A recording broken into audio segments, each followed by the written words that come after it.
মুহূৰ্তত উপস্থিত আছোঁ মই সংগীত নাটক একাডেমী মোহন ভাৱৰীয়াৰ যি গৃহভূমি নলবাৰী জিলাৰ কৈহাটী গাঁৱত।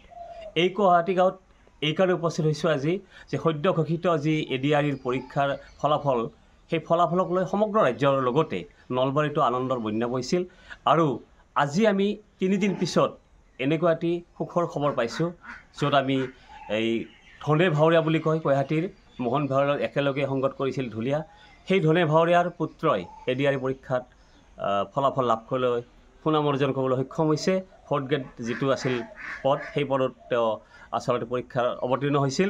আৰু তেওঁৰ ওচৰত আমি যাম, কিন্তু তাৰ আগে আগে আমি সতীৰ্থক এই দৃশ্য দেখুৱাবলৈ অনুৰোধ জনাইছোঁ। যিগৰাকী ছাত্ৰই ADRE পৰীক্ষা লাভ কৰিছে, আচলতে তেখেতে পিতৃৰ লগত যেতিয়া তেওঁৰ আৰ্থিকভাৱে দুৰ্বল হৈ পৰে, কেতিয়াবা সেই সময়টোত তেওঁৰ পিতৃ ধনে ভাৱৰীয়াৰ লগত একেলগে ঢুলীয়া সংগত কৰে, আৰু পিতৃয়ে যদি ঢোল সংগত কৰে, পুত্ৰই তাল সংগত কৰে।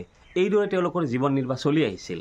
আৰু এই ধনে ভাৱৰীয়াৰ আচলতে 3টা সন্তান, যদিও 2জন সন্তানেই বিকলাংগ, আৰু এজন খুবেই সৰু সৰু কাম কৰি তেওঁ জীৱন নিৰ্বাহ কৰি আহিছে। সেই ঘৰখনত যেন আজি 3 দিন পূৰ্বে এটা ভাল খবৰ আহি পৰিছে। আৰু তেওঁৰ পৰা মই জানিব বিচাৰিম, আচলতে অৰূপ দাস আছে আমাৰ মাজত, তেওঁৰ নাম অৰূপ দাস। কি কোৱা তুমি অৰূপ? হয়, নমস্কাৰ।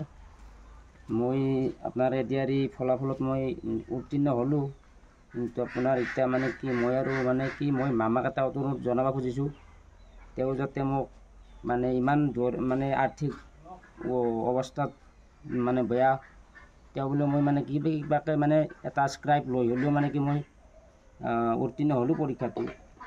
আপোনাৰ স্ক্ৰাইবটো আমি সহজতে নাপাওঁৱেই, আপোনাৰ স্ক্ৰাইবটো আপোনাৰ ক্লাছ 8ত দিব, হেৰিত দিব, মানে কি বিচাৰি গ'লে বহুত মানে জামেলা খাব লাগে। আৰু আপোনাৰ গুৱাহাটী DC অফিচকো গ'লোঁ মই স্ক্ৰাইবৰ কাৰণে পাৰ্মিশ্যন ল'ব, মানে দেউতাৰ লগতে মানে কি বহুত আপোনাৰ মানে আমাৰ হেৰিটো বহুত দিগদাৰ হৈ যায় চলিবৰ কাৰণে।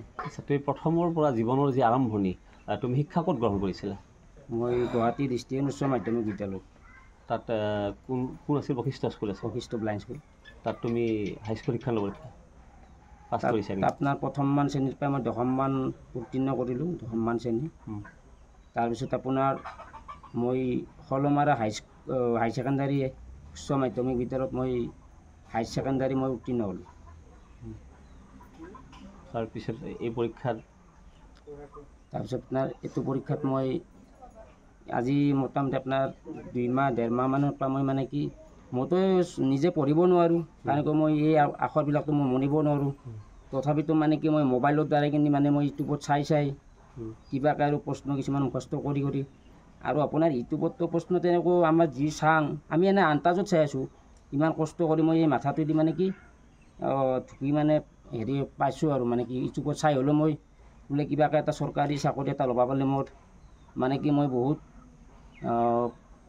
মানে মই পূৰ্ণ পাম, আৰু নহ'লে মোৰ মানে একদম বিপদ মানে হলাক হয়। আৰু এই ফলাফলটোৰ খবৰ পাই তোমাৰ কেনেকুৱা লাগিছে? মোৰ মনটো ভালে লাগিছে। ৰাতিটো মোৰ টোপনিয়ে নাই, কেতিয়া ৰিজাল্টটো চাব পাৰোঁ।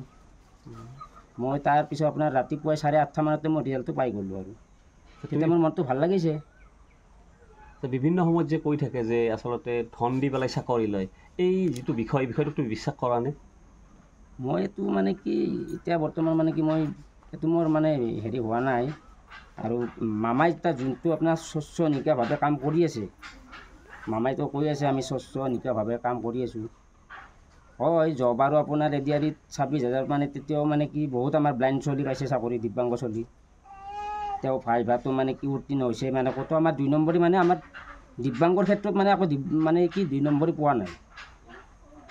তেওঁলোকে মানে কি মামাই আমাক দিব্যাংগ মানুহবোৰে অলপ হেল্প কৰিলে আৰু অলপ নিশ্চয় আনন্দিত হওঁ, কাৰণ আমি যিটো লগত নিজে পঢ়িব নোৱাৰোঁ। যিকোনো খবৰৰ বাবে যোগাযোগ কৰক 7099017330 লগতে 7099017110 নম্বৰত।